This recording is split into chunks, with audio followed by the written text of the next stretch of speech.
James Kobiwa. I'm James Kobiwa. I'm the chair of the Sustainable Economy Advisory Council.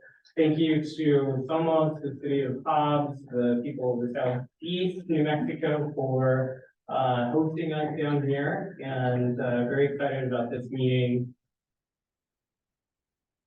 We do not have simultaneous interpretation, and so Marcelo, I'll defer to you and your team on how you want to handle consecutive interpretation. And just as a housekeeping issue, let's be mindful that we'll be doing interpretation after somebody speaks. So without further ado, I'm going to call this meeting July 25th of the Sustainable Economy Advisory Council to order and do the roll. Daisy Maldonado.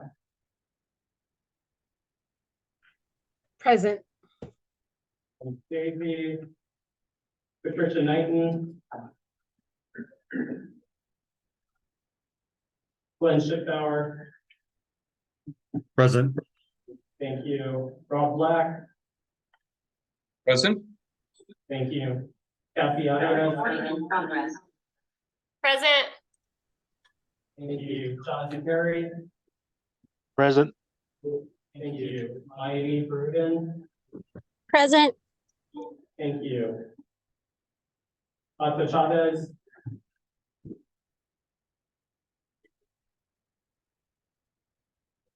JT Willie. Wendy Apsity. Janine Yazzie.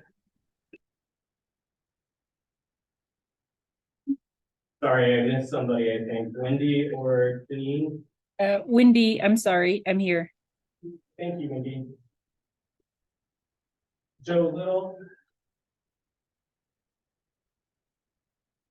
And Marissa Naranjo.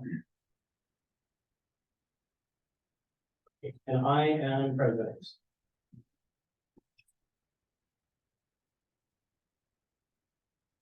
So I just wanted to move around the agenda, but before I do that, I wanted to just take a few moments to recognize folks in the room. I know we have the mayor of Hobbs here today. Thank you for joining us. And County Commissioner, City Commissioner, I apologize. So thank you for joining us. Joe Calderon. And Sam Khan.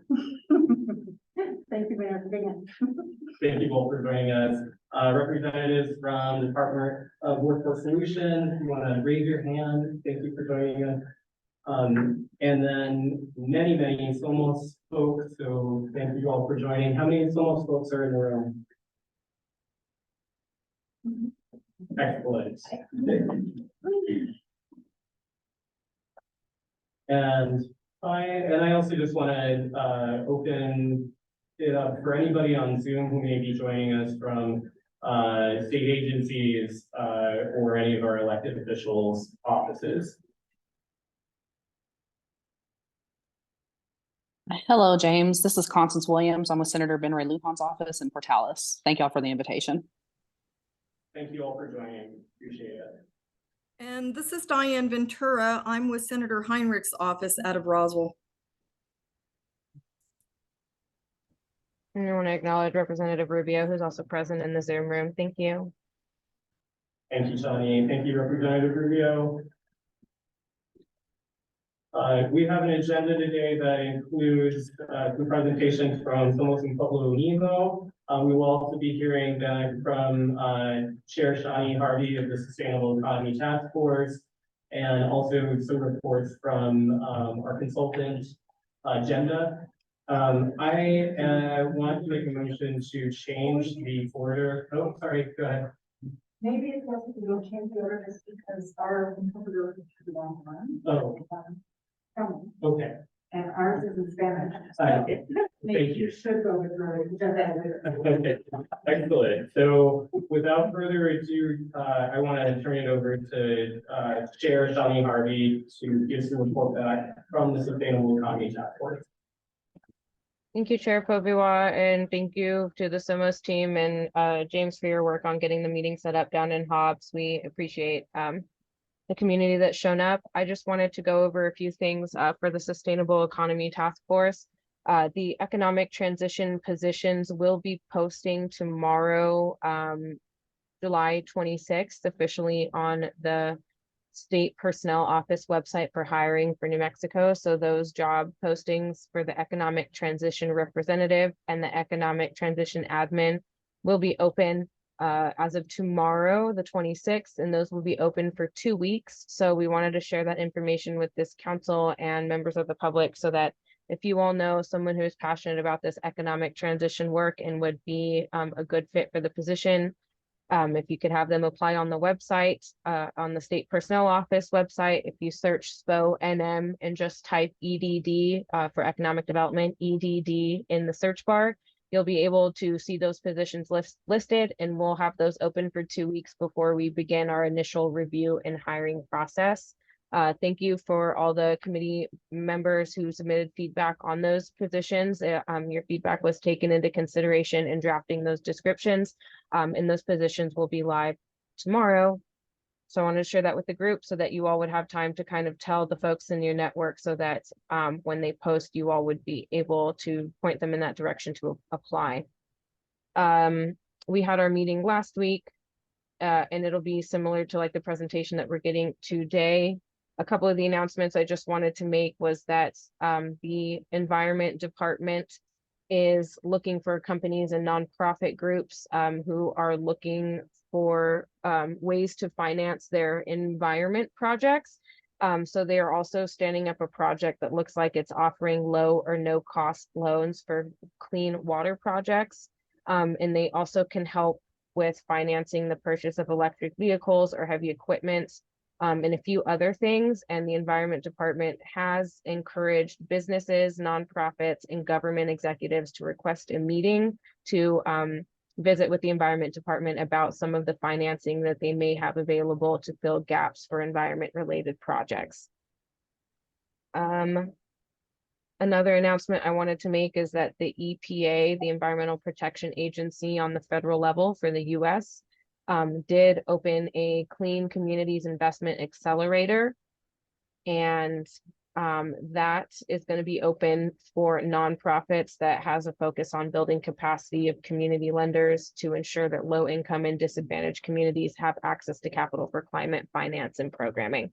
So I wanted to share that with this group because I thought that that was relevant. And I think the other two I have, oh, and then the last announcement I had was that the Four Corners Rapid Response Team is doing a community update, and they will be hosting that virtually tomorrow at 1 p.m. Mountain Time. And they'll be going over kind of their quarterly updates in a broad range of community perspectives on topics related to energy transition. Those are all the notes that I had on my end. James, I'll pass it back to you. Thank you. Thank you, Chair Harvey, appreciate it.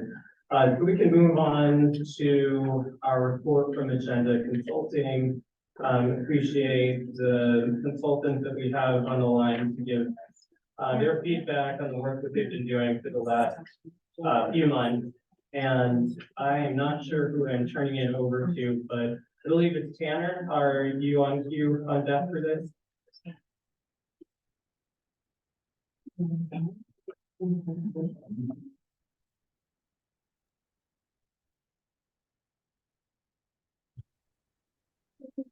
Tanner, can you hear us okay?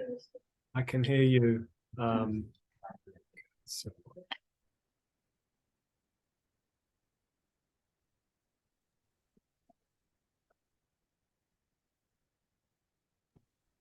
And it looks like you're sharing, so we can see your screen and we can hear you. Thanks, Tanner. oh, you can hear me. Okay, my apologies. I thought I was on mute. Okay, let me go ahead and just navigate to the correct page. Excuse me here. And so you're looking at a slide which says empower and collaborate. And sorry, my machine is playing up a little bit, but I think we are just about good to go here. So thank you for your patience. Okay, I won't be speaking for any longer than 15 or 20 minutes. I'd first of all like to thank you all for the opportunity to share our findings with you. It's our pleasure to be here with you today. Before I get into some of the findings from the work we've done, I just wanted to give you a little bit of context about what it was that we were tasked with performing in concert with the New Mexico EDD. So as many of you will be aware, Agenda Global is a Albuquerque-based public relations company, and I'm here representing both Agenda and Westwood, but I'm a co-founder of Westwood Economics and Planning Associates. And the co-founder of my company actually worked for Agenda as an intern when he was in high school, and is an Albuquerque native himself. So not only is Agenda an Albuquerque-based company, but the co-founder of Westwood is from Albuquerque also.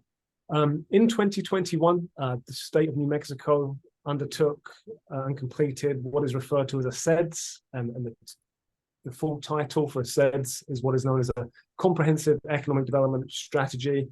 And this is essentially a plan for regional economic development, and these are performed throughout the United States, across individual counties and at the state level, and specifically here, this was a plan for economic development for the state of New Mexico. Now, neither Agenda or Westwood completed this work in 2021. This was completed by a third party, and this year, 2023, we entered into an arrangement with the New Mexico EDD to go about updating the 2021 report. And we had three primary objectives. The first was to update the data points that existed in the 2021 report. So a lot has changed in the economy between 2020 and 2021, when we were mired at the depths of the sort of pandemic economy, to where the economy stands today. So one of the tasks for our project team was to provide updated data points with respect to how the state's economy has been recovering from the pandemic. Another aspect of the report related to community engagement. So another feature of the work that we did was to come up to update the community engagement portion of the report.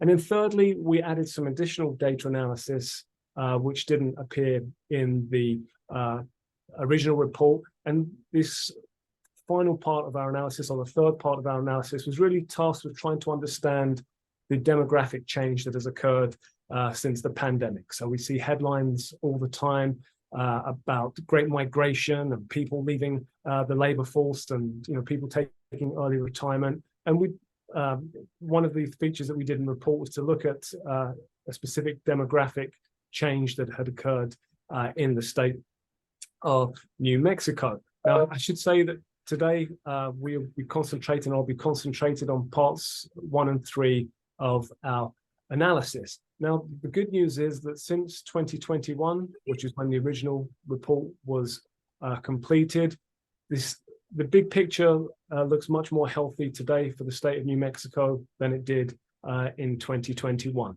So if we were to look at GDP, if we were to look at the unemployment rate, if we were to look at jobs, all of these indicators are performing much better in the state's economy than they were in 2021. So the good news is that the state's economic recovery is almost complete with respect to where the economy stood at the depths of the pandemic. Now, that's not to say that every single community within the state has experienced the recovery in the same way, but just in terms of those macro indicators, what we have seen is a pretty decent recovery, or a near complete recovery, from the damage that was sustained to the economy during the pandemic. So a couple of highlights that I wanted to draw out here with respect to data updates. In the original report, again, completed in 2021, identified a problem that New Mexico is experiencing with respect to what we might consider to be peer states. And a specific problem that New Mexico has had since around about 2010 is that it's had slower population growth, and its labor force has grown at a slower rate than has been the case in a number of neighboring states in the Southwest and Plain communities. Now, one positive development that has occurred as we roll the data on 3 years is that New Mexico, while it is still while its population is still growing slower and its labor force is still growing slower than in these other states, we did see an important jump back in growth in the state's labor force compared to the 2019 data, which was the most recent data that were available in the 2021 report. So we wouldn't expect over a 3-year period for this sort of big trend to have suddenly turned on its head and for New Mexico to have suddenly absorbed a large number of people, new residents. But what we did see as an encouraging sign compared to 2019, the growth of the local labor force rate has ticked up. And at the end of the presentation, I'll give you our view as to why that has occurred. Another positive development that has occurred in the most recent figures is that, in particular, we have seen the poverty rate fall within the state. So in 2019, the poverty rate stood at 26%. That figure dropped below 20%. And more encouragingly, the poverty rate has dropped for communities across the state. So if we look at the Native American community, we see a pretty big drop in the poverty rate from 30% in 2019 to 22% as of 2021. We've seen the poverty rate drop for immigrants. We've seen the poverty rate drop for rural New Mexicans. And one of the potential reasons why this might be the case is primarily due to some of the government assistance that was provided to help families through the worst effects of the pandemic. So one of the things that we've seen nationally also is that the poverty rate had fallen, and a big part of that has to do with a lot of the government stimulus, which seems to have achieved its objective. One of the objectives of the economic stimulus was to try and improve the plight of marginalized households, and it seems to have had that impact in the short term.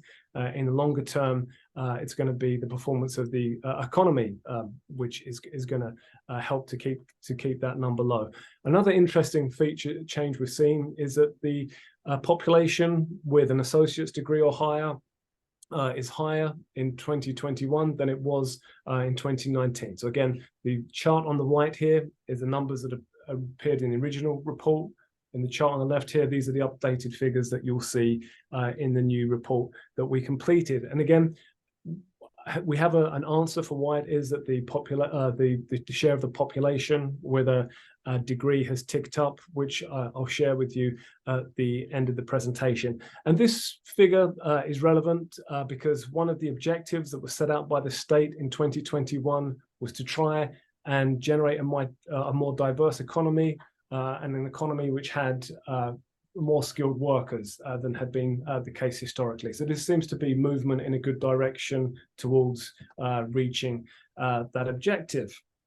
Another feature that has changed since the period prior to the report is that the economy has grown, or it is back to GDP within the state is back to the level that it stood at in 2019. But there are signs that the state's economy is a little bit more diverse today than it was in 2019. So again, here's the 2019 figure from the report. And this is the contribution of different segments of the economy to GDP. So natural resource extraction accounted for 17% of the state's GDP in 2019. In 2022, that figure had fallen to 10%, whereas the contribution by all the other sectors, which are not government, on natural resources has grown over that period. Now, there are a couple of industries which have been driving the growth. It's not so much that the resource extraction has shrunk, although it has declined a little bit. Its smaller percentage as a share of the total has been driven more by growth in other sectors, and particularly in manufacturing and the information sectors. We've seen pretty strong economic growth over this period. So again, one of the objectives that was set out by the state in 2021 was to try and create a more diverse economy. It's far too soon to say that a mission has been accomplished, but there is a positive sign that the state's economy is a little bit more diverse in 2022 than it was in 2019. Now, the report also set out a number of what are called target industries, and these are sectors of the economy that the state has identified as being drivers of economic performance or potential drivers of economic performance in the state's economy over the short to medium term. Now, there's a lot going on in these charts, but let me just draw your attention to a couple of ways that we can interpret these charts. Again, we have a similar setup here. We have the chart that appeared in the 2021 report, and we have the updated chart here on the left. What the size of the circle in each case represents the importance or the number of people that are employed within a given sector within the state of New Mexico. So a big circle for aerospace means that there are more people employed in the aerospace sector or industry in New Mexico than is the case in film and TV. The higher one of these bubbles appears on the chart, tells you that more job growth has occurred within the sector. So in global trade, over this period, 2017 to 2021, we've seen a growth of around about 52%. Now, global trade is a sector which encompasses the shipping industry. A lot of freight is collapsed within this sector. And this is something, a similar trend that we've seen in the national economy over the last few years. During the pandemic, when much of the economy was shut down, a lot of people began ordering products online. And as a result of this online ordering, we saw a big growth in the number of warehouses and transportation sectors which were delivering products to people. So this is sort of what we've seen in New Mexico is similar to a trend that we've seen playing out in the national economy writ large. So what we've seen is variation in growth of these sort of target industries going up to the period of 2021. One industry which hasn't performed so well is film and TV, and the simple reason for that is that during the pandemic, a lot of the on-site film shooting was shut down for reasons to restrict the spread of the virus. So that was a sector which was hit particularly hard as of 2021. As restrictions have been lessened, we would expect the film and TV industry to regain some momentum also. Now, that Quickly, just a question Please. in the chat. How is rural defined? Okay, so without getting too technical, the state of New Mexico is divided into a number of counties, and some of these counties are part of metropolitan regions. So Albuquerque will be defined by, I don't have the number on the top of my head, but say there are 4 counties which comprise metropolitan Albuquerque. And throughout the state, there are a number of different metropolitan areas, and there are counties which comprise these metropolitan areas. Rural areas are those counties which are not part of a metropolitan region within the state. So the Census Bureau defines counties that comprise metropolitan areas throughout the United States. Rural counties in this case are those counties which are not considered to be part of a metropolitan region. Thank you. So what I just presented to this point is just a quick review of some of the recovery that has occurred across some of the indicators within the state, how the state is performing on some of these indicators compared to how they were performing 2 years ago when the original report was completed. Another thing that we did in the report, as I mentioned at the outset, was try to look at some demographic changes which have been occurring in the state since the pandemic. Now, as I again mentioned at the beginning, there are a lot of social trends which have happened since the beginning of the pandemic. And one of the biggest changes that we've seen is the rise in the number of people working from home. Prior to the pandemic, around about 5% of the US population identified as working from home. During sort of 2020 and 21, that number was well in excess of 20%. Now, there are fewer people working from home today than there were in 2020, but work from home seen as a as a concept seems to have legs. Many people have much greater freedom to work from home today than they did in 2019 or the periods prior to the pandemic. Another thing that happened since the pandemic is we saw a great movement of people across the United States. So you will have seen headlines perhaps talking about the number of people moving to Texas or the number of people moving to Florida and California, which is where Westwood is located. We actually saw a big exodus of people during the pandemic. And what we wanted to try and understand is how are some of these things that we're reading about in the media shaping what is happening in New Mexico. What this chart here does is track net migration to New Mexico over the period 2012 to 2021. What do we mean by net migration? Well, net migration tracks the number of people who moved to New Mexico from some other state, and it tracks the number of people who have moved from New Mexico to some other state.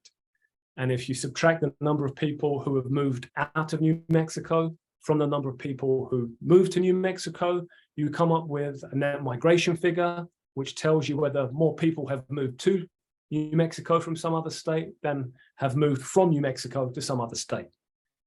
Now, prior to 2020, New Mexico was a net exporter of residents. If you look in individual years, what this is telling you in 2012 is that 7,000 more people moved from New Mexico to some other state than moved to New Mexico from some other state. With the exception of 2014, we saw that in each year, more people were moving out of New Mexico than were moving to New Mexico. And again, this is domestic migration. This does not include international migration. This is tracking people moving across state boundaries. Over this period from 2012 to 2019, there were around about 65,000 more people who left the state than moved to the state.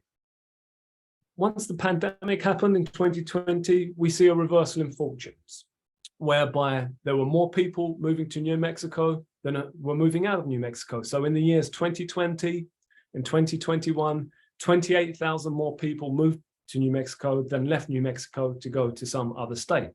Now, we're still in the early innings here. We would like to see how this plays out over time. But in our view, as economists, this does mark a rupture and a trend. There was a very definitive trend prior to the pandemic, where New Mexico was losing residents to other states. In 2020, this was turned on its head, and New Mexico started to become an importer of people from other states. Now, there are some what the Census Bureau enables us to do is to analyze the profile of these people who are moving across state lines.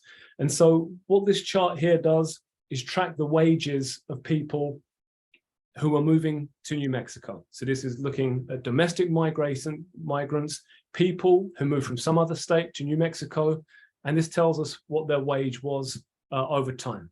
Now, these wages are adjusted for inflation, so you can compare 1 year to the next year. These figures are taking account of the cost of living differences from 1 year to the next. So what we see, prior to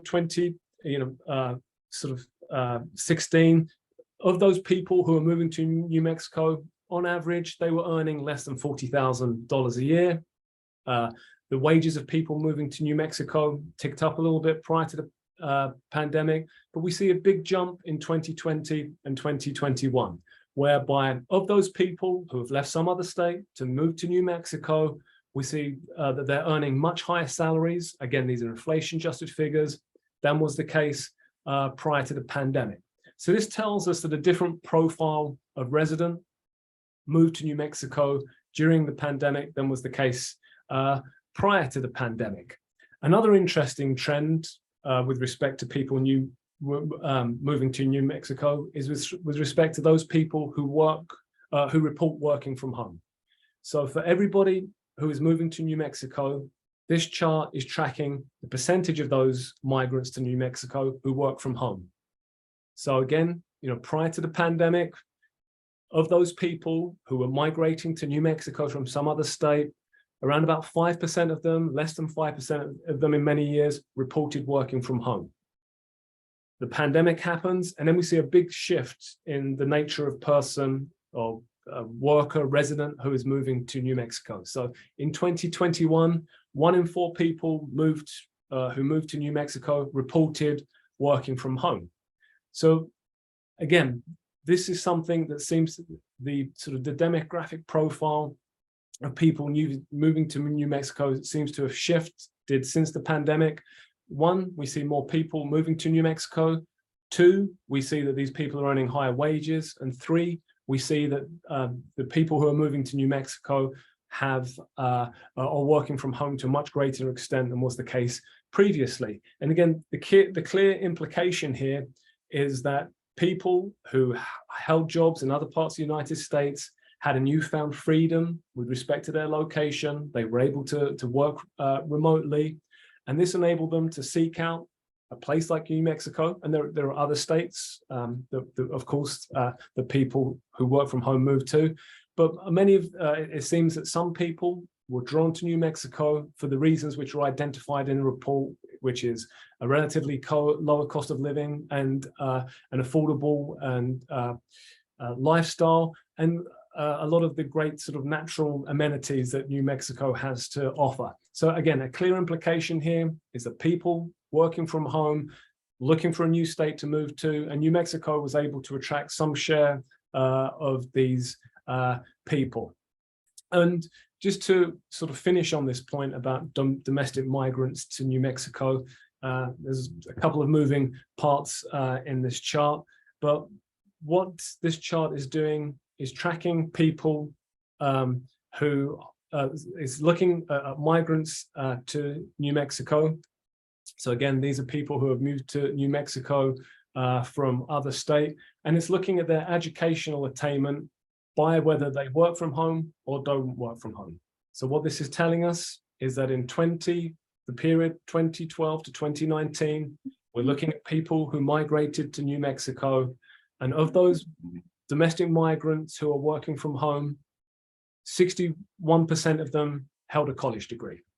If we fast forward to the 2020-2021 period, again, we're looking at people who moved to New Mexico, and we're looking at if they work from home, and if they work from home, what is their level of educational attainment? We see this number has jumped to 71%. So of those people, the domestic migrants who have moved to New Mexico, who identify themselves as working from home, 71 or 72% of them hold a college degree.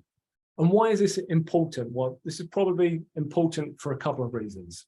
One is that in the 2021 report, the state set out an objective to diversify its economy and to attract higher paying industries and to try to have a more competitive labor force if we're measuring competitiveness by worker education. These were characteristics in which New Mexico had performed poorly compared to other parts of the US and compared to those peer states that we looked at the beginning.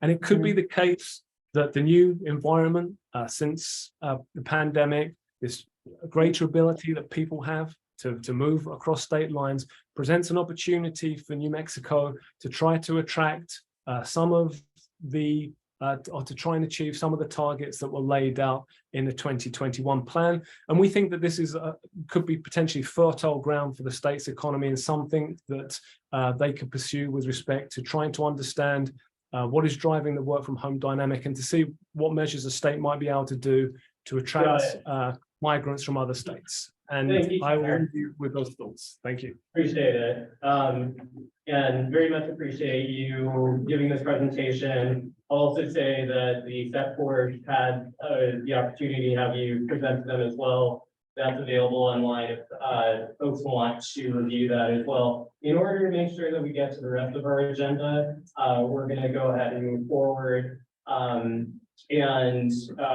Really quick, there is one question in the chat from Patricia Knighton. Are we seeing any changes or impact to the New Mexico gross receipts taxes as a result of movement of workers into the state? If you could answer real quickly. That is not that is not a specific data point I have. The assumption would be that yes, it would. If you have a higher income earners moving to the state, then the assumption would be that that would have an impact on gross receipts taxes. Thank you, Tanner, so much. Really appreciate you presenting to us and also having made yourself available offline, that we may have some follow-up questions. But I want to go ahead and move us to the rest of our agenda. And Diana and Marcella, can you just kind of advise on how you want to handle interpretation? Sure, so we have an interpreter on Zoom. If everyone, as we speak, we'll be going back and forth from English to Spanish. And as we do, if there are Spanish speakers, you can just click on the interpretation globe on the bottom right-hand side, and you will hear it in English. And we thank our good friend Denise. What's her last name? Denise. Thank you, Denise. Oh, my Lord, who will interpret for English speakers or monolingual English speakers who are on the Zoom. Is that clear to everyone, or do they need further instruction? Okay, one more time, please. So for English speakers on the Zoom, if you want to hear when we're speaking in Spanish, the interpretation simultaneously in English, you'll have to put it on the English channel. First, you go to the interpretation globe on the bottom right-hand side, press English, and you will hear us in English. When we are speaking in Spanish, you will hear us in English. We do have some presenters who will be speaking in English, and you will not hear them in Spanish, you will hear them in English. Thank you, perfect. Very good. People are used to this.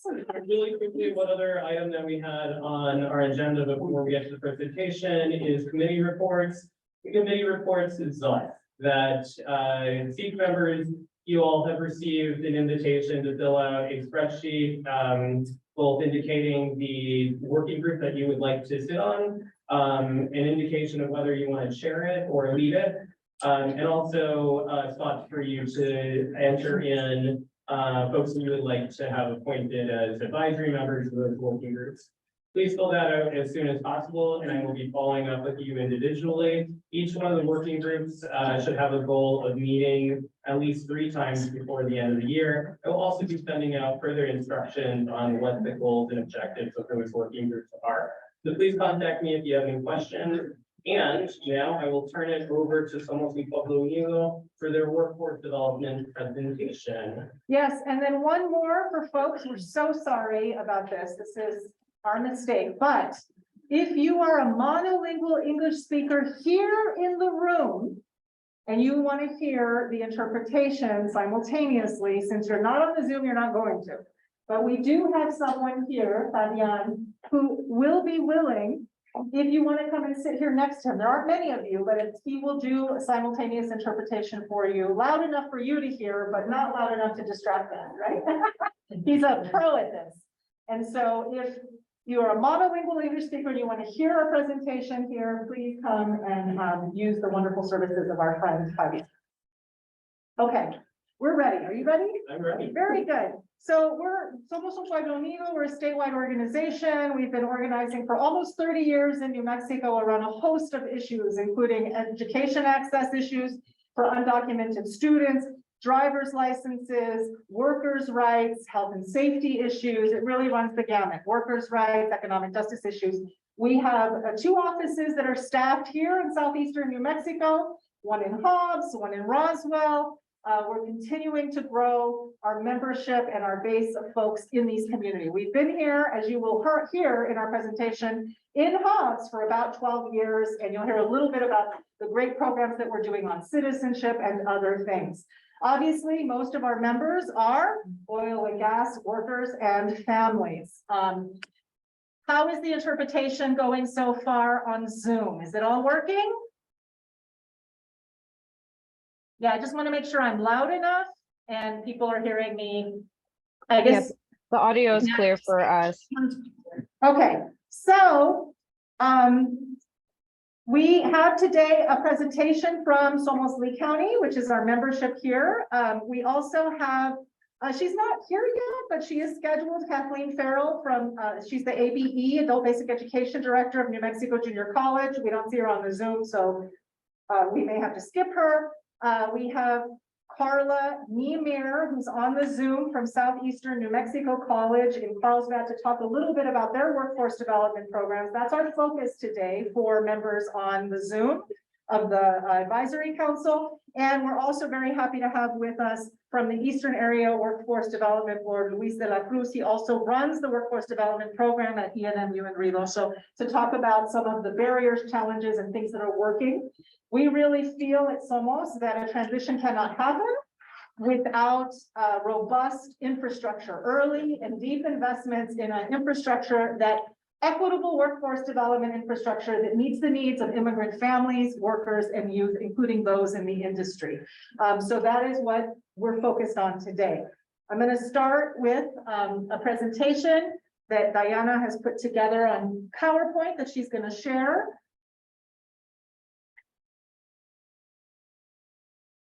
And as soon as she does, we will start with Ramona and really? No, we're starting with Ramona y María. ¿Quiénes son los somosistas en el sureste? Who are the Somosistas in the eastern area of New Mexico?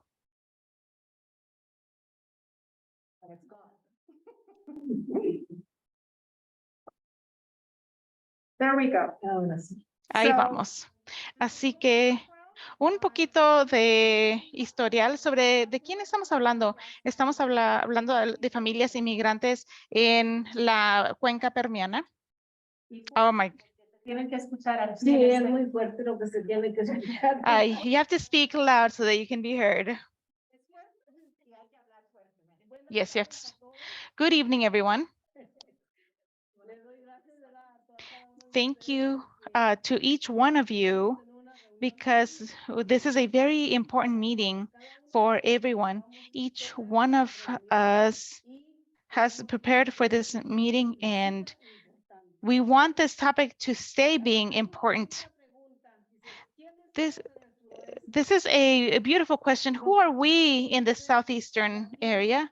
We are Latinos, immigrants who have increased in over the 10 years, and we continue being Latinos.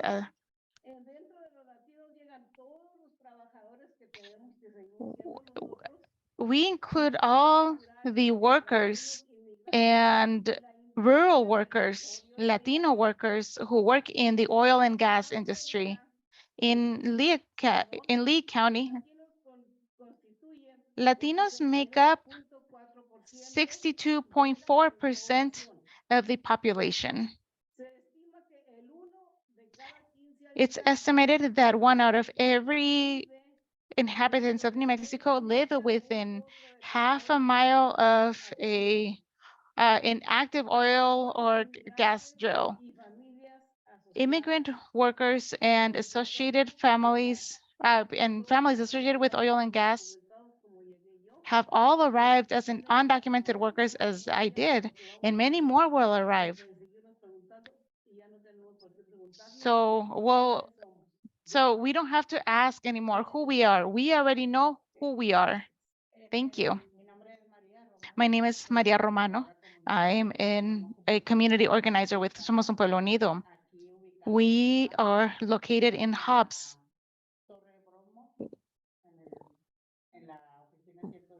We are in the 110, office located on 110, and our doors are open for everyone.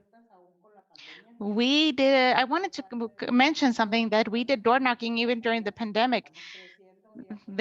We are growing every day.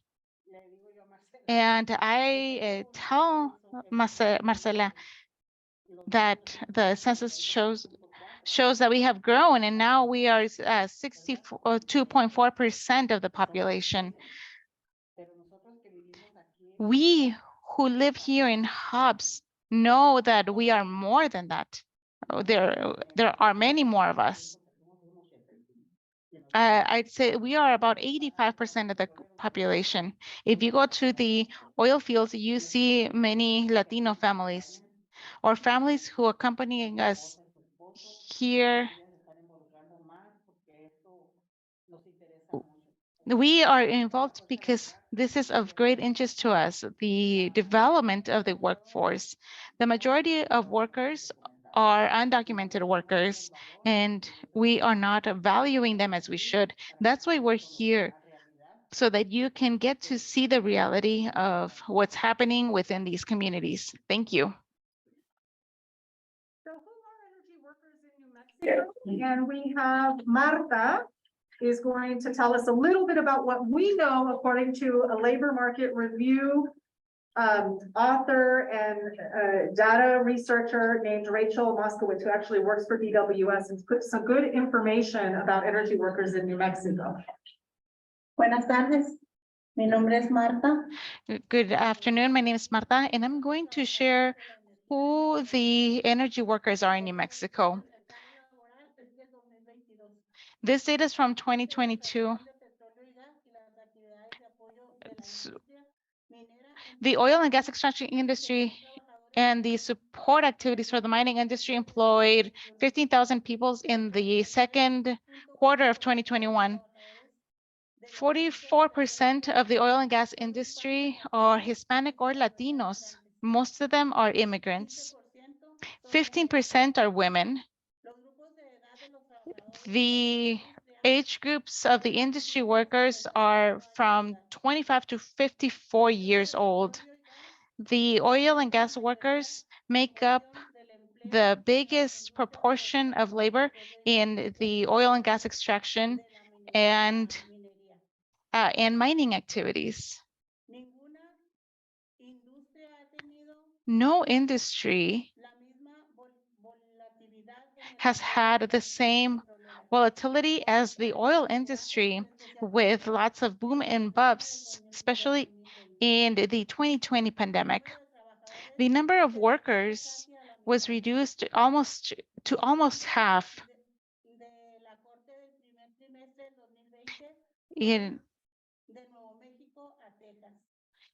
Many industry workers in the first quarter went from New Mexico or Texas, went from New Mexico to Texas for improved economic options. We had an increase in unemployment.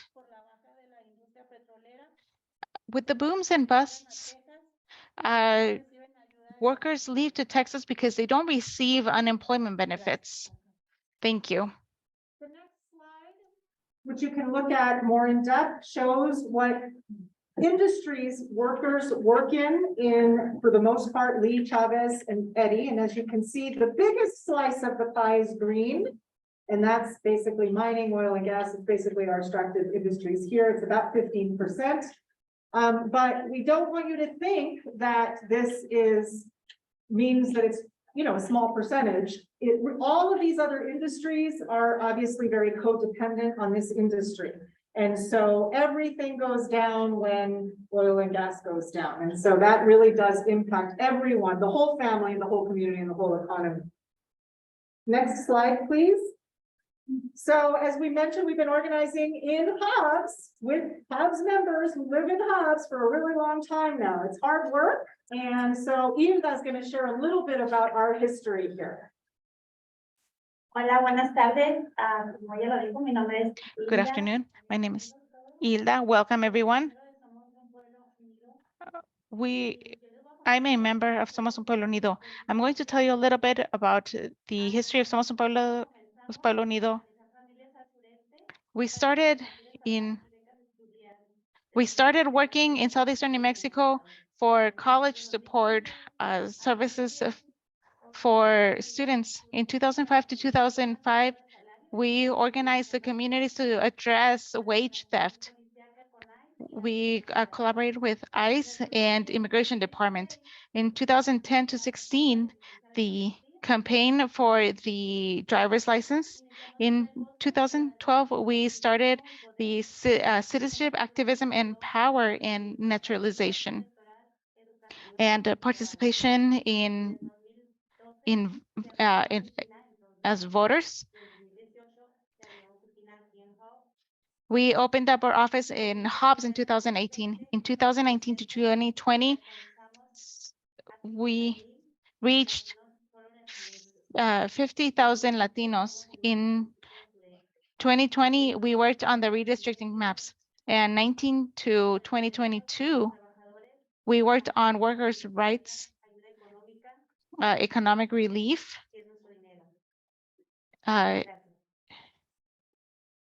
That's our history. Thank you. We have clearly, obviously, to everyone who is on this call, what we are calling our Just Transition campaign. It's really important as we see peak production estimated within the next 10, 15 years, that we're putting into place things now that will ensure a positive, fair, and compensatory just transition and infrastructure for workers and families. And so to tell you a little bit about that history is Maria Romano. Okay,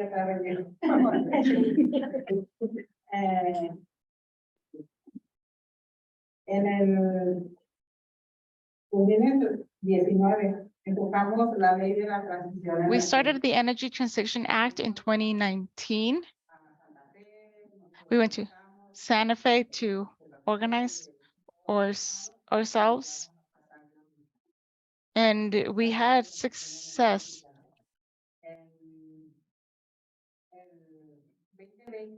In 2020, we had the study for the workforce development. It was a study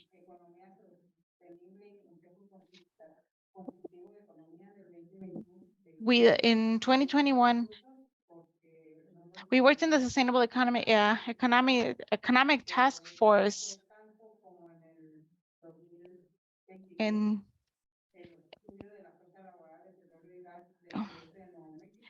in 2023, we had a study in southeastern New Mexico. We did a study with UNM. We had people from here, from HOPS, who participated. There were miners who participated in the study, and we were able to find out all the needs that they faced. We had the initiative for economic development and transition. And we had the feasibility study with Department of Workforce Solutions for expanding unemployment and wage support. Our community is the one that's the most affected. With the study we organized in New Mexico, we asked people, would you like your children to work in the oil and gas industry? The answer was always no. We see the climate under which people are working. It's very difficult.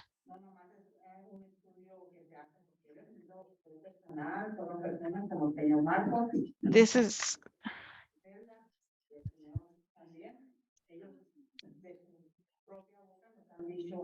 they tell us themselves what the needs are. So we've been meeting, thank you, Maria. We've been meeting a lot.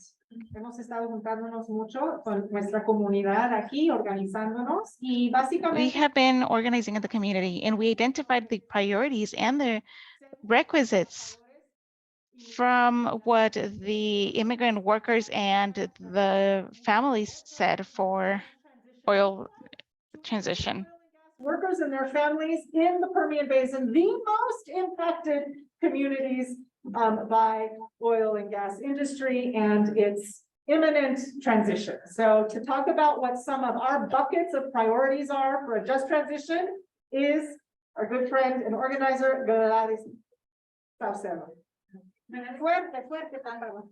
Buenas tardes, yo soy Gladys Saucedo y soy organizadora comunitaria también aquí en Hubs, Nuevo México. I'm here in Hobbs, New Mexico, and I will talk about the priorities of our members during the just transition. We are talking about oil workers in the southeastern area. We need economic support for families. We need a GBI, guaranteed basic income, to help families to, if you give people money, they can use it well. to obtain what they need. In terms of unemployment, we would like unemployment benefits for everyone.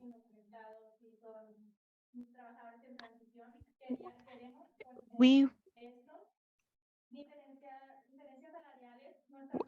have differences in wages. Manuel spoke about not being paid well enough to be able to get what he needs to live off of his wages. His family needs the wages. We've also seen childcare needs for childcare centers to open up early and later, and workforce development for the transition, so that workers can get a better wage. We want people to be safe and obtain benefits. And we want our workers to be able to obtain the higher paying jobs and not just bring in workers from outside of the state. They are being left out if they don't have the training. Workforce development and training within these industries, including for women and youth. We want to have pathways to access those jobs and direct financial support and in infrastructure in the rural communities within communities of oil and gas.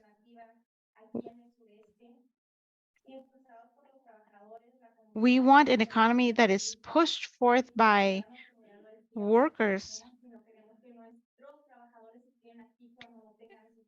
We need an infrastructure that is pro-workers, and we need our workers not to have to immigrate, to migrate to be able to get better jobs.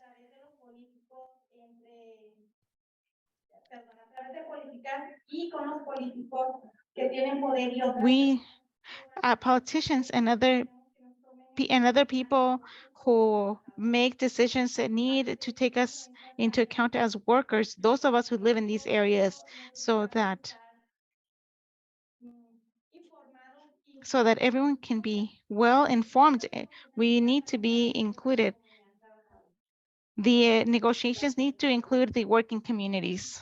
So one of the things that we've been doing, as you know, is a study with UNM about some of the barriers and challenges for the workforce in anything that relates to transition, building our skills up, soft skills, hard skills, etc. And so Maria and Marco are going to talk a little bit about what we've been finding about barriers to workforce development opportunities.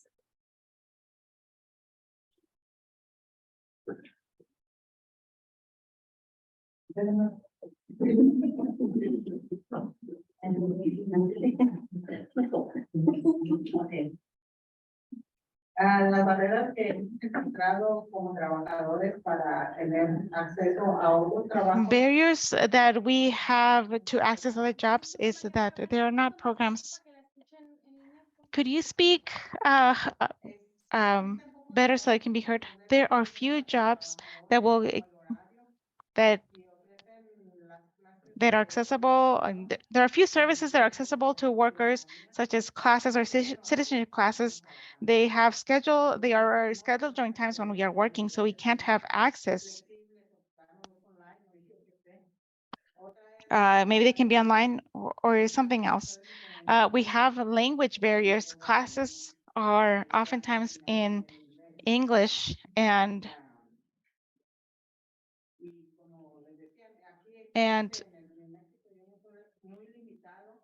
there is limited awareness of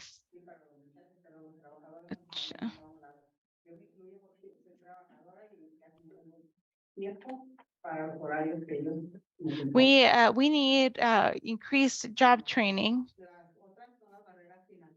The other are financial barriers and logistical barriers.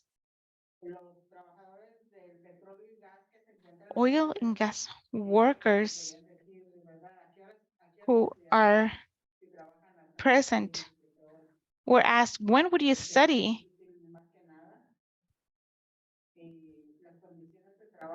The working conditions need to improve currently. They are unsafe. They have long working shifts and they are prone to accidents on the road.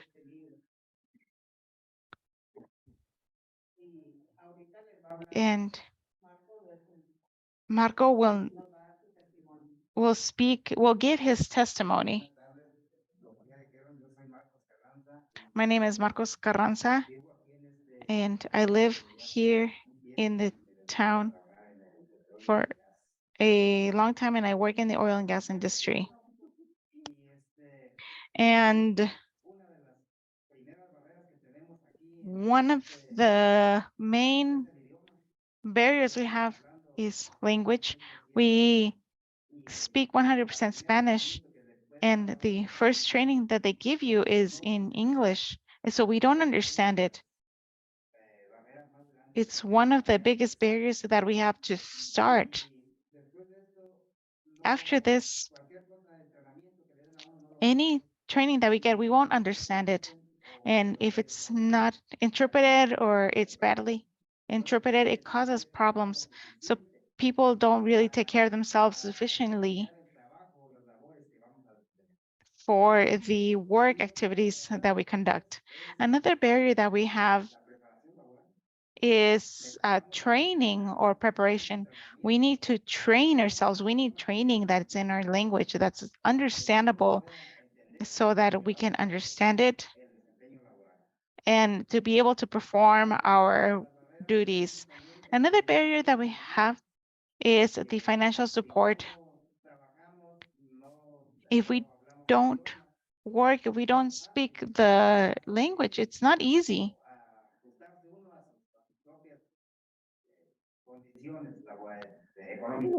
We have to rely upon ourselves.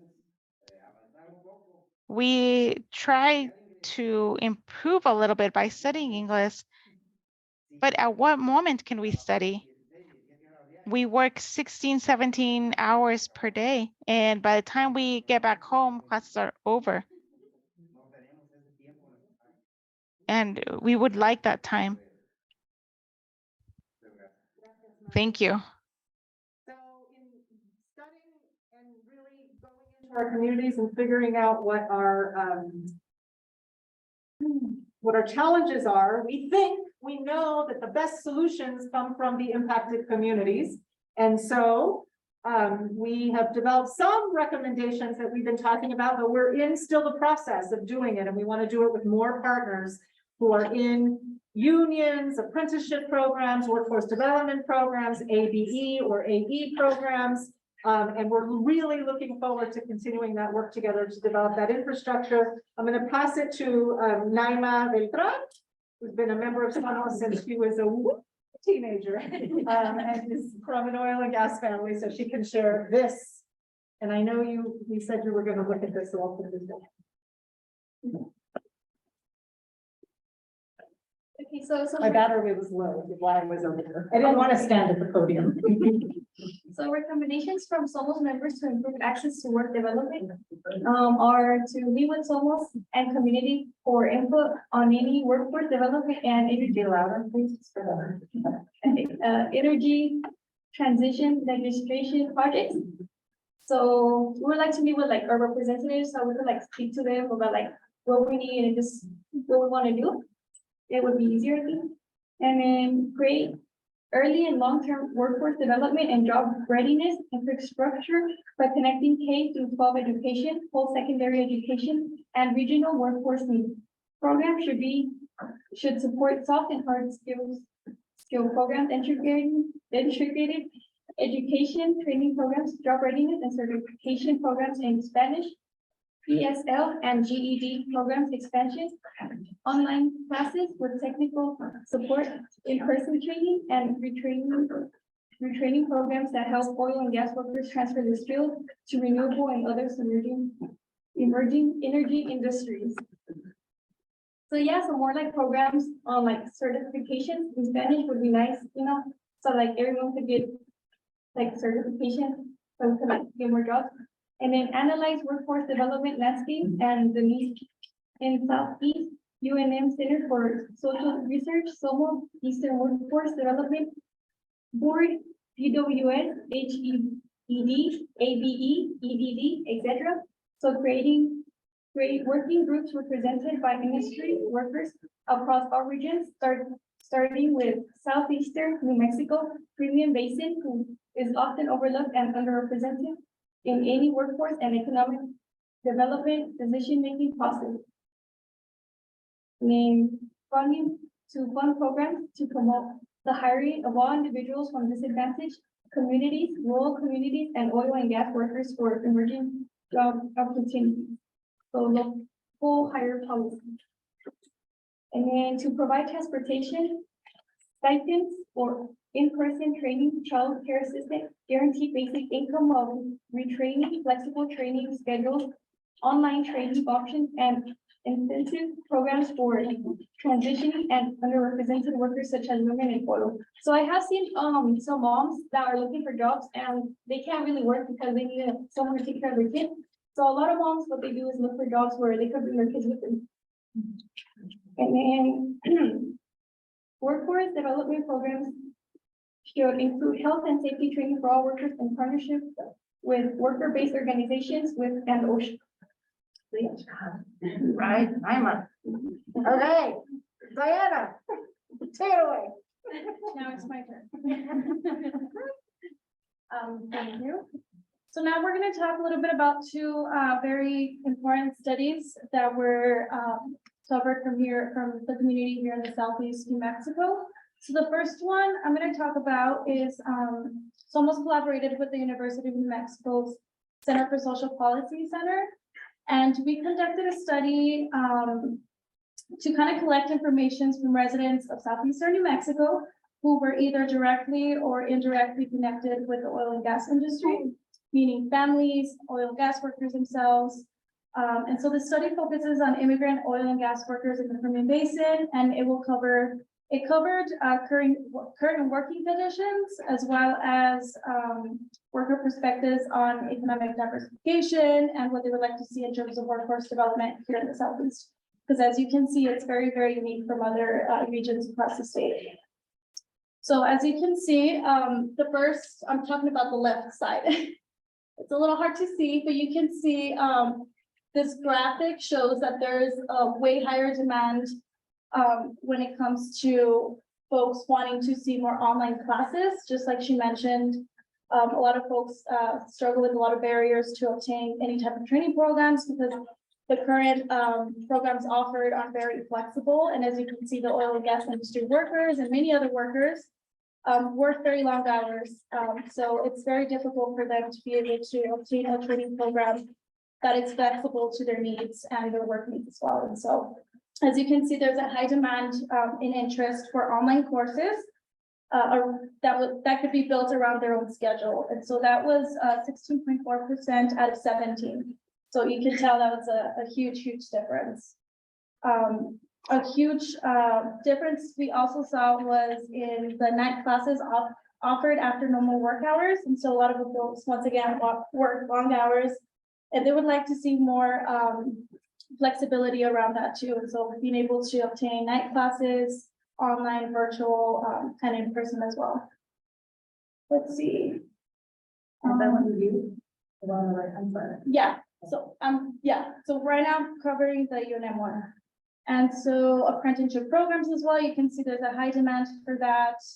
And really great news, 100% of respondents said that they would take job retraining programs if they were offered and if they were free and flexible. And so that was a really, really positive thing that we heard from our community, is that there's interest and there's will.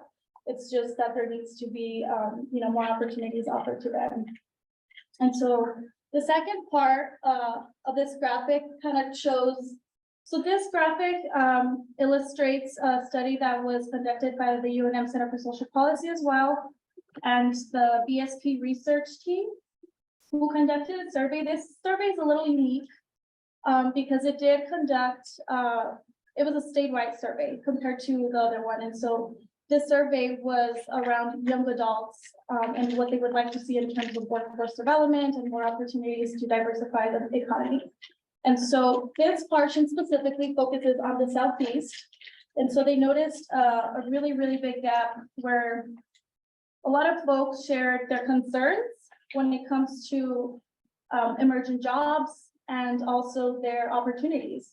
And so one of the concerns that they shared was that this is more than 40% who share that they're concerned around that growth in industries will go to central regions and not rural communities. And so this is a very particular community who also shared this and who are very concerned that new and emerging jobs opportunities will not be offered to these specific communities in the rural regions. What else? It's a little difficult to see. And these are you, Yes. to remind you, these were. Yes, this is a young Young adult. Yes.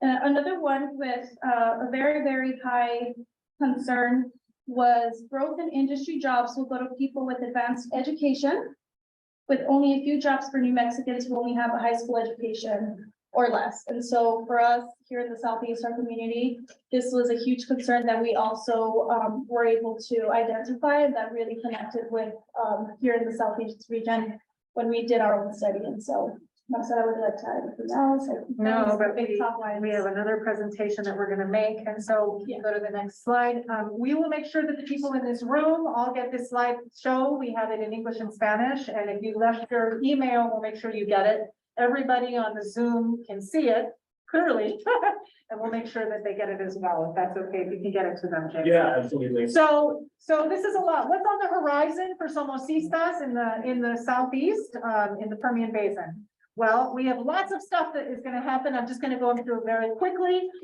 We are gonna continue, and so we need more support. We're doing with DWS a feasibility study on how to expand unemployment for currently excluded workers in low-wage industries such as home health care providers or child care providers, and also how could we fund with our money, mind you, or with, I should say, the money brought to the state by the people in this room and their families, what would it look like to expand unemployment and a wage differential for workers transitioning out of, if they're kicked out of the industry, right? So that is happening over the course of this year.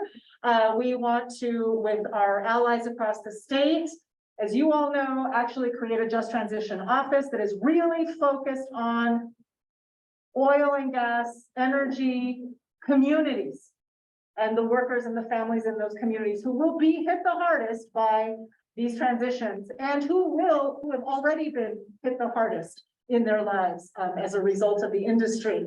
We are going to do the second half of our workforce development landscape study with UNM. We already did the first part. And so that'll be a sort of a full landscape from A to Z of all the workforce development opportunities, from ESL, citizenship, GED, all the way to certification programs, not just in renewable energies and other industries like that, but also in industries such as childcare or cosmetology or whatever it is that families really want to get into in this community. We want to win funding, more funding for economic support that people already talked about. We need to, in order to provide that support, revise the anti-donation clause, and so that we can ensure government-sponsored economic support for transitioning workers and families. It's a form of compensation for all of their hard work in this industry and really paying for the state's programs. And then we also need to reform, and this is for workforce development folks in the room, we need to reform our in-state tuition and financial aid law for undocumented adults who are wanting to go to core credit certification programs in higher education institutions. That is a barrier that we have. Only people who are undocumented, who've gone to high school or middle school for at least 1 year and have graduated from a high school or gotten their GED in the state or another form of high school equivalency, have access to in-state tuition and financial aid. So It's really hard for undocumented adults to participate, for instance, in an IET or an integrated education training program, because then they have to pay as soon as they switch to credit, out-of-state tuition fees with no access to financial aid. Again, not fair for those who have really hurt their bodies and themselves in providing us with this industry. So those are some of the things that are on the immediate horizon of Somos un Pueblo Unido in our Just Transition work. Please, everyone, look at this room. These are the families that are responsible, and everyone like them, the workers for 42% of our state budget this year. You're looking at them. And so it's time that we see commensurate investments in our families and our communities. I would like to turn it over now to Luis de la Cruz, who's going to talk about some of the workforce development programs that he has, and he's going to do it for, I don't know how many minutes you're going to do it for, and we hope that it's okay. We run a little bit long, James. We know some people will have to jump We got off. started late, Yeah. and so thank you, council members, for being patient. There are significant amount of people in the room here, and this is exactly what we should be doing. So yeah, we can go over. Thank you for having me, everybody. Buenas tardes a todos. Muchas gracias por la invitación.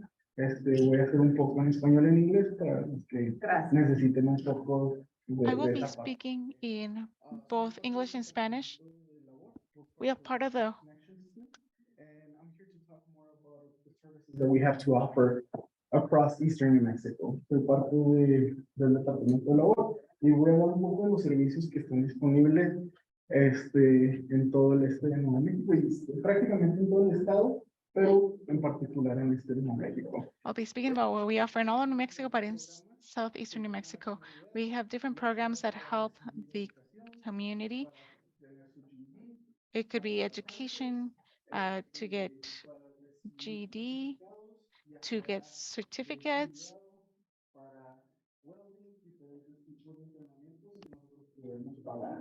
Si necesitan trabajo, If you need help, if you need help finding a job,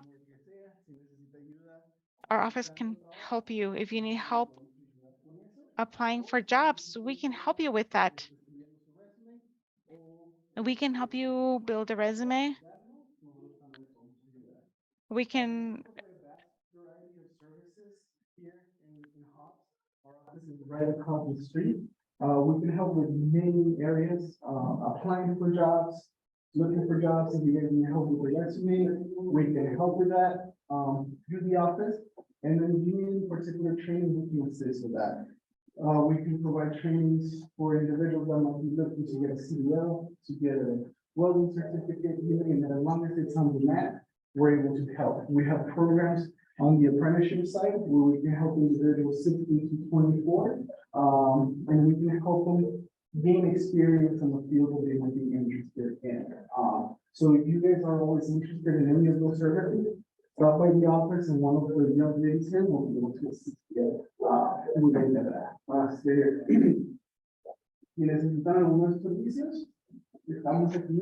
La oficina está del otro lado de la calle. Por favor, vayan con nosotros, con gusto les ayudaremos. Varios de nuestros empleados hablan español para que puedan ayudarles en varios de los servicios. Voy a enseñar un video un poquito de los servicios que podemos dar y luego si tienen preguntas, con gusto les ayudamos. After you show the video, Luis, would you mind talking a little bit about the barriers that WIOA funding has for undocumented students and Yes. and workers? Thank you.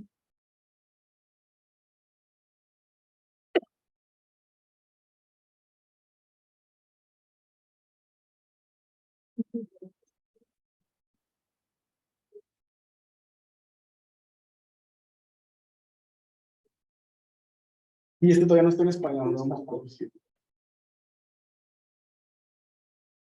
They tell you to share them. Yeah, does it have a sound? Yeah. Maybe I should share it. You can. Because it's not in the. Okay, so you're going to do this.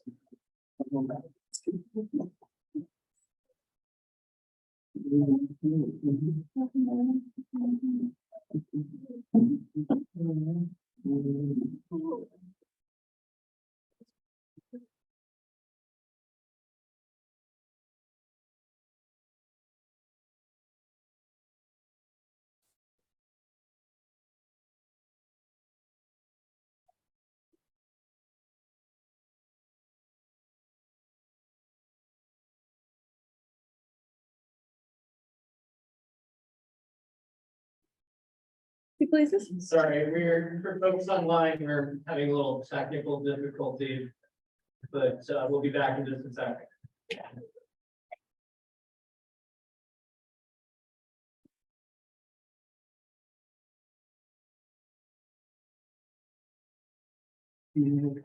No, I could just.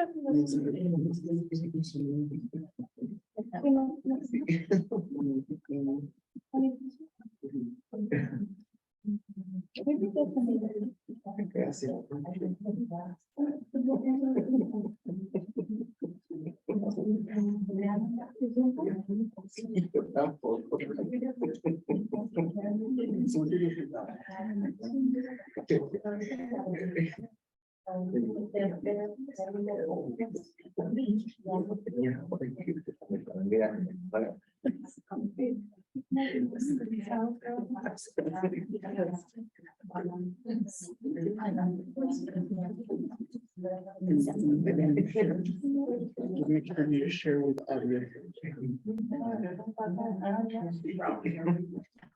Did I share with the audio? Is this done? So, you know, just in the interest of time.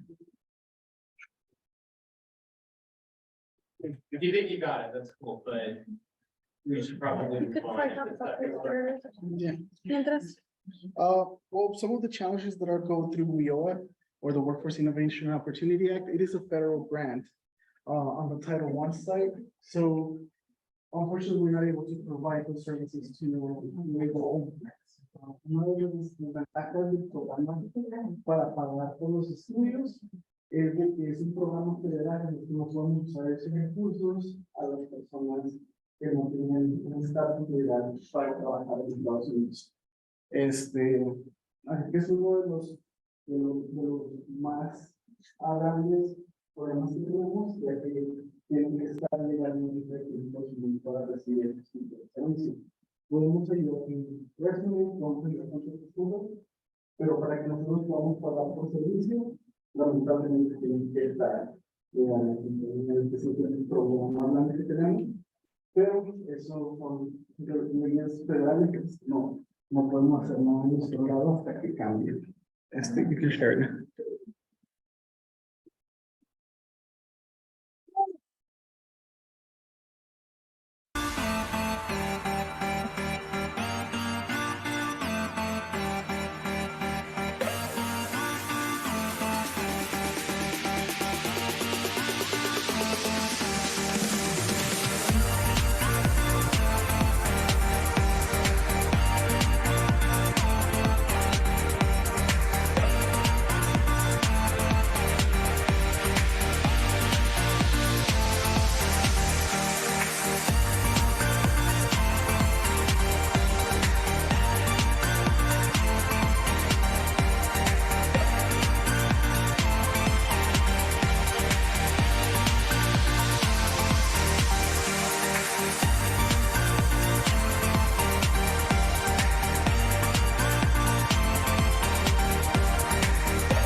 ¿Alguna pregunta o duda? Aquí vamos a estar, ya para no retenerlos más de su We're here tiempo. if you have any questions or doubts.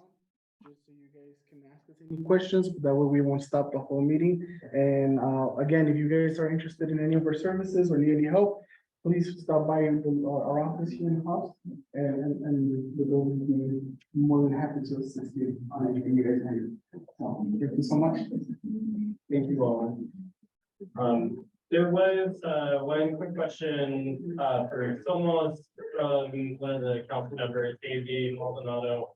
Asking, of the 9 sectors that were identified to support diversification in the state, for a faith economy, which one would Somos, and workforce development see as a viable option for, labor force? I don't know, Daisy, if you want to clarify that question. Yeah, sure. I'm just thinking about if we're going to diversify the interest is to diversify New Mexico's economy. And if the labor force in Hobbs is by and large oil and gas workers, and we're trying to transition away from that, from the 9 sectors that were identified in the study, is there any industry specifically or any sector specifically that that it seems like a viable option that, you know, sort of that the county or that the city can focus in on, what can we support? Got it. Yeah, I guess that's a direct question to Somos. Yeah, that's great, but we still have one more presenter. No problem. If she's still on board with us, and that is, who is it? Carla Niemeyer. Is she still there? Yes, Carla, we're Yes. so sorry to put you at the end, but if you could kind of give us a sense of what your challenges are and barriers in doing this work in your community, and you're doing a lot that's really working in Carlsbad from what we understand. Sure. So first of all, I want everybody to know that this is about my 4th week here at Southeast New Mexico College. And Jenna McKinley, our Director of Workforce and Community Education, apologizes for not being able to be here. And I apologize for the lack of knowledge that I have, but listening to everybody talk, Southeast New Mexico College certainly can help with a lot of the issues that are at hand. And just like the workforce development, we can help you write resumes, we can help you job search, we can help beginner internet skills, help create an email, and Spanish in the workplace. We have a whole team of people that can help with those things, and computer literacy. Excel, Microsoft Word, PowerPoint, QuickBooks, all the things that you would need in some sort of workplace. The biggest thing that we've accomplished recently is we have Spanish and English safety training classes available. That includes CPR, H2S Clear, OSHA 10 and 30 certifications, MSHA safety training, PEC Safe Land training certifications, and NCCER safety trainings. And all of those are offered in English and Spanish. And also child care worker training is we recognize the need for more child care facilities, but to get there, we're going to need more workers, right? So we do have those training programs that are in place and ready to go. General plant worker, radiation technology, NDT programs, welding programs, CDL programs, HVAC, electrician and plumbing programs. We also have leadership training programs, digital marketing, financial management, team building, grant writing, and real estate mortgage loans, all of the things that you need with finances. We have those kind of trainings. And up and coming in Carlsbad, like I said, we do have the CDL license program that will be starting in October. We're going to be opening at the Carlsbad Mall. We'll actually have simulators and then also trucks out in the parking lot teaching people. And those classes are going to be offered at at flexible schedules. So you schedule when you need to be there, and we'll make sure somebody's there to help get that done. We'll have 3 training classrooms, and it's in its final designing phases, and we're hoping to have that up and going big time by October, like I said. But a lot of the biggest issue that I hear in this group is the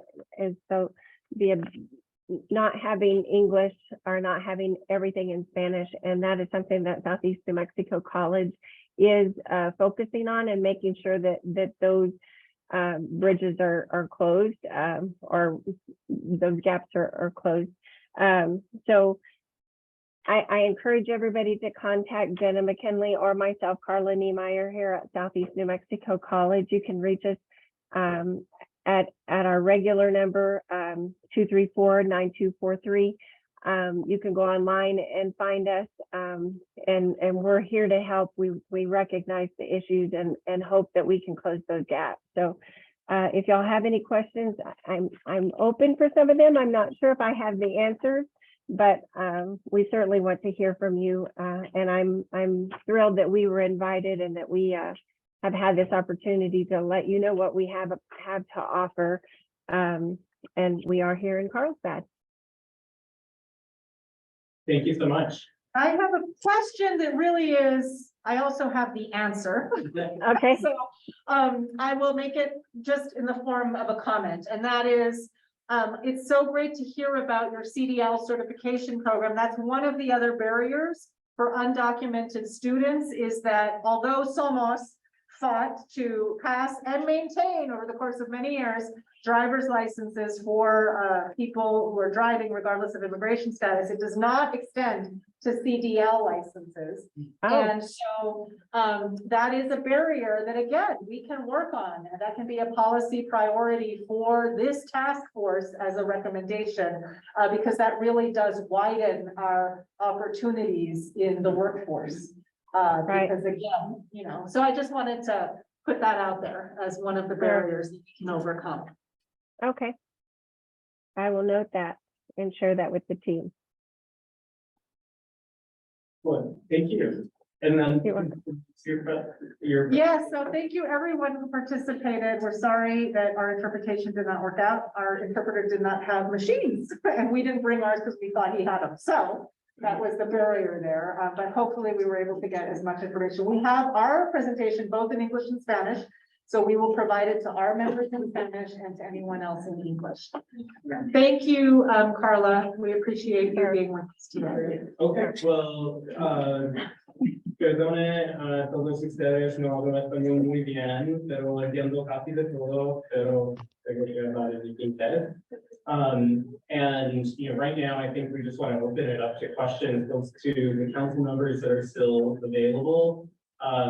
Starting maybe with Daisy's question initially, but also wanted to open it up to other council members who are on the line. So yeah, why don't we start with Daisy's question around particular sectors that you think might be the right avenue to go.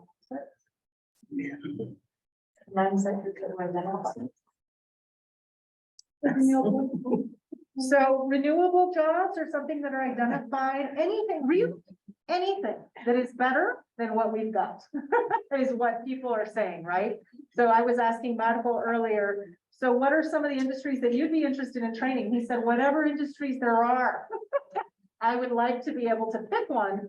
We don't know what's coming, right? So it's being a part of it and making sure that we have a lot of transferable skills. So whatever replaces in 15 years, if there is going to be a replacement of energy production, we want to make sure that we have access to it, that they're safe jobs, that they're not 16-hour weekday jobs, and that they're high road jobs, basically what we talked about. So it could be in any industry, but we do challenge people to think about the whole community and the whole family. So we were just meeting in Carlsbad today. They have a great AE program with a waiting list for ESL classes. So it's very robust in Carlsbad, for instance, but they don't have a clear pipeline for people to go into childcare, for instance. who are Spanish speaking, because their certification programs aren't in Spanish.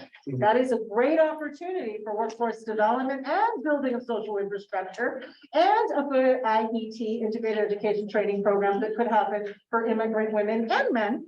But I have a feeling it would mostly be women, just based on past experience in these regions. So it really does run the gamut. So it's in growth sectors that were identified for the strategy, but also all the other auxiliary sectors. I shouldn't call them auxiliary, that's weird, but all the other supporting sectors in a community that is has a robust economy. Thank you. Rob? Thank you, James. I want to share the concern about access to early childhood education training in Spanish and the need for that, as well as Dene. We don't have, we're incentivizing and creating a much different pay structure in early childhood. There was a new rulemaking that just came out last week. I serve on the Early Childhood Education and Care Department Advisory Committee. And as part of that, we're looking to how do we build that sustainable workforce. I do worry we've missed the boat on our bilingual or unilingual that aren't English speakers, and how we give them the training they need to get up to the higher level of compensation. And so I'd love to work with the group on that issue. I think it's really, really important for our native languages and in Spanish. But I also want to flag something else that I want to reiterate the importance of what Lee and Eddy County do for this state. I'm looking at the U.S. Department of Labor statistics. This is fourth quarter 2022. The highest county per week in pay, Los Alamos County, no surprise, right? $2,217 a week average. The second highest county is Eddy County, $1,434. The third highest county is Lee County, $1,277. Well above Bernalillo County, well above Santa Fe County. So when you talk about that part of that industry that is funding our state and the importance it plays in New Mexico and in the families of those people who live there. My family's from Lee County. My brother, my nephew work in the oil and gas industry. I grew up there. I did in my family. We were farmers and educators. But I think it's really important to remember that these jobs are some of the highest paying jobs in the state. They are hard jobs and it's dirty jobs, but they change people's lives and families' lives because of the economic security it brings. And I think we also have to be careful about equating workforce development with economic development because they're different. You need to train people for jobs, but in order to get jobs, we have to do economic development. We have to incentivize growth. We have to make it New Mexico a place that people want to invest capital and grow their business. And in order to do that, we have to have a sense of how are we going to grow this economy? And I hear us talking a lot about training, and we're very committed to training. But unless we're also talking about how to bring investment and growth into the state, we're not going to be training people for jobs that exist. So I just want to, from the chamber's perspective, those are key issues for us. I appreciate that, Councilor Black. As you and I had talked about earlier today on the phone, it was nice to chat with you. There's a real historic opportunity with federal dollars, both with the IRA and IJA funding that's coming down from a historic investment in sustainable and renewable jobs. And so, I think it's incumbent upon all of us that are sitting on this council to figure out how we ensure that that opportunity is not lost. And we're doing exactly what you're saying, which is doing workforce development and economic development. So I think we can get there. And we are on the Sustainable Economy Advisory Council. And so, you know, your point is well taken about the good jobs that exist in Lee and Eddy County. And we all know that we need to diversify our economy to plan for what's in the future. So any other questions or comments from council members?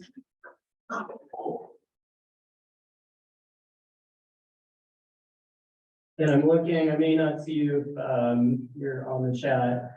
And in general, I'm going to open it up just to public comment if people have any questions or thoughts about presentations that we heard today. Again, thank you all for hosting us and the folks that joined. But yeah, open to folks in the room or anybody online. ¿Alguien quisiera dar un comentario público sobre alguna de las pláticas que escucharon hoy? Yo sé que fue un poquito difícil escuchar, pero I know it's difficult to hear, but we're opening up the space if anyone has a question or comment. The gentleman from the workforce development mentioned that those people who are undocumented cannot have access to those services. Will there be a way of accessing those? comment and a question at the same time. He recognized one of the presentations where Luis mentioned some barriers to funding around federal funding. And he's wondering and he's asking if there's a way that the state can match funds so that they can access those workforce development programs that, you know, have certain barriers. So we don't have, from my understanding and my conversations around with the Department of Workforce Solutions and others from some of the workforce development boards, all of our funding, most of the funding is WIOA funding, right? So your program, for instance, Luis, is completely funded by WIOA. Our state does not match, like many other states do, WIOA funding. And so if the state were to kick in or match some of that funding, that is much less restrictive. So one of our tasks is to continue to support for the transition and for workers in this industry. And again, it's our money, right? Or it's the money from these communities that are being generated by these communities. Some of that funding could be less restricted than the federal WIOA funding. So it is possible. We just have to organize for it. Tenemos que luchar por ese dinero. And we're doing it.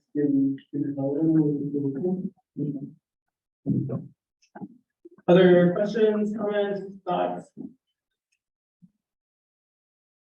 ¿Otros comentarios o pensamientos o sugerencias?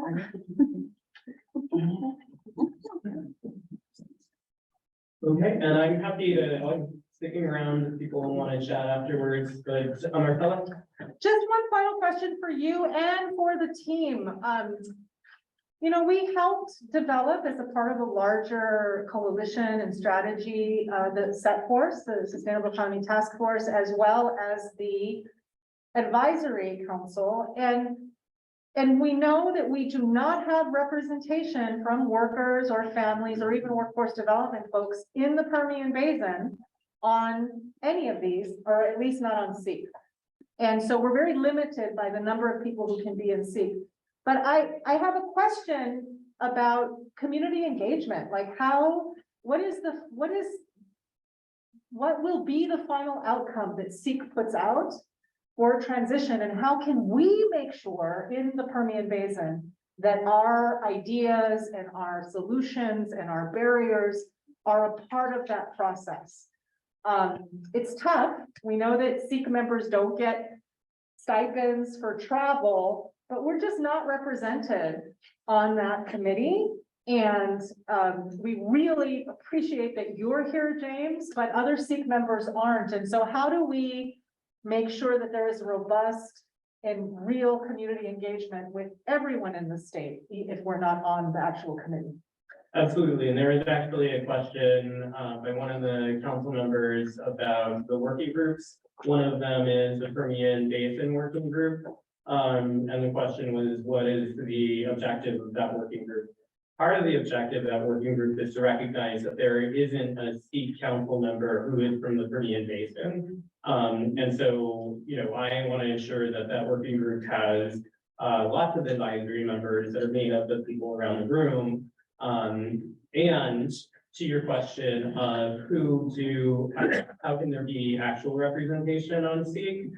The members of SEEK are appointed by the Secretary of the Department of Economic Development, of the Secretary of the Economic Development Department, 7 members, including myself.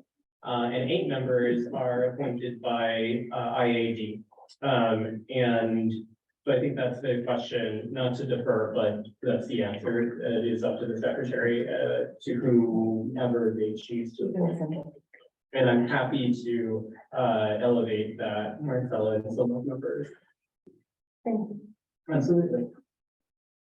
And to your other question of like, what is the final outcome? We're charged along with SEC boards of updating the state's plan and also implementing the Department of Workforce Solutions study from 2021, I believe. And SEEK's purpose is to give recommendations to SEC boards and the various departments that sit around that table. And I think you all are doing a really excellent job of creating very concrete policy initiatives that we can advocate for to ensure that, you know, across the departments that are brought together at SEC boards, that those things are happening. And in terms of community engagement, I'm very interested to hear what you all believe is meaningful community engagement and also a meaningful product. Anyway. Thank you. Yeah, any, I guess if there are no other questions, comments, thoughts, I'll entertain a motion from council members to adjourn. James, Yeah, I have one update to. sure, go ahead, Diana. Oh, no, okay. Hay comida para los que gusten quedarse. We have food for those who would like to stay. Welcome. And please eat lots of food because there's too much. For you guys to enjoy. Okay. So please stay and take advantage of all the good food that's there. Yes, don't leave. Please leave. So entertaining a motion to adjourn, council member, anybody?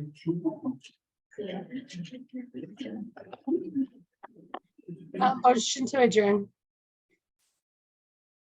This is David. Second, Glenn.